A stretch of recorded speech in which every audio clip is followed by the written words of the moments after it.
नमस्कार। कुछ साल पहले मैंने एक वीडियो पोस्ट किया था जो कि आत्महत्या के ऊपर था। तो उसमें मैंने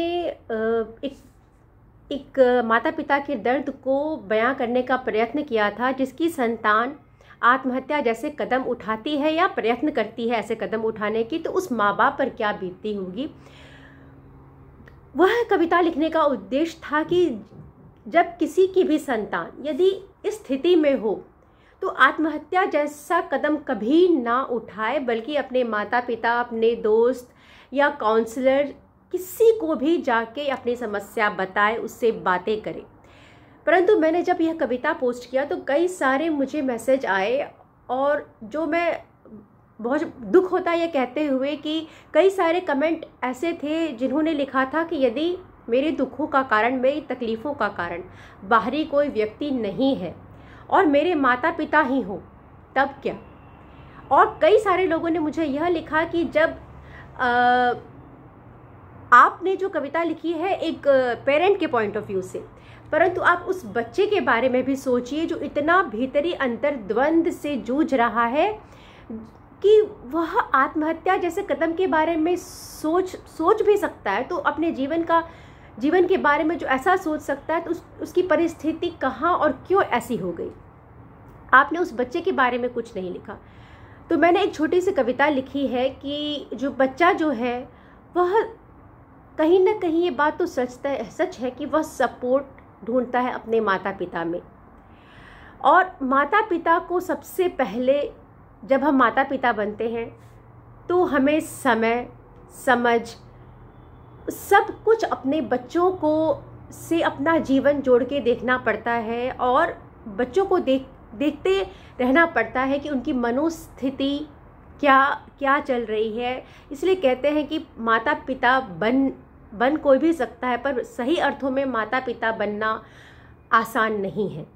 तो यह जो मैंने कविता लिखा है वह एक बच्चे के पॉइंट ऑफ व्यू से लिखा है, जो कि यह मान रहा है कि आत्महत्या करना गलत है, और वह यह इस कदम की और बिल्कुल नहीं सोच रहा है, परंतु फिर भी वह एक भीतरी अंतर्द्वंद में है, एक भीतरी समस्या में है, और उस बच्चे को सहयोग नहीं मिल रहा है अपने माता पिता से। तो उसी को मैंने शब्द देने की कोशिश की है।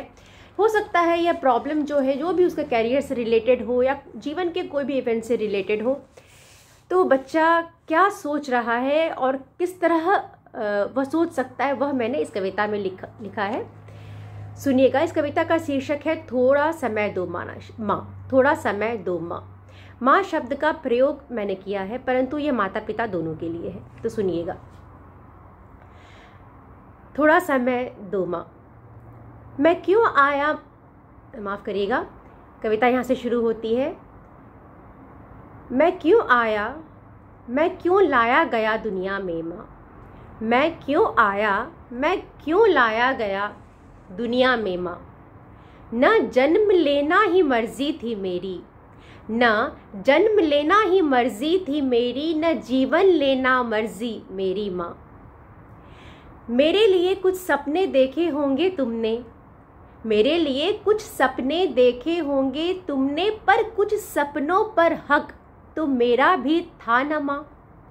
शब्दों से भावनाओं को मैं समझा पाता नहीं, शब्दों से भावनाओं को मैं समझा पाता नहीं, पर तुम मेरे शब्दों तक ही सीमित क्यों हो माँ। तुमने मुझे आकार दिया, तुमने ही मुझे विस्तार दिया, तुमने मुझे आकार दिया, तुमने मुझे विस्तार दिया। जहाँ भी मेरा दमन हुआ तुमने उठकर प्रतिकार किया। आज मैं निहत्था अकेला जीवन से हारा, तुम्हारी चौखट पे खड़ा हूँ, तुम्हें फिर पुकारता हूँ। मर रहा हूँ पल पल, मर रहा हूँ पल पर, फिर भी मैं मरूंगा नहीं यह जानता हूँ। पर जब तुम ही नहीं समझोगी मैं किसे समझा पाऊंगा। जो दिशा ही मेरी नहीं वहाँ सफल मैं कैसे हो पाऊंगा। न लादो मुझ पर, न लादो मुझ पर सपनों की झूठी बोरी, कि एक कदम और चल न सकूंगा, भीतर है बड़ी कमजोरी।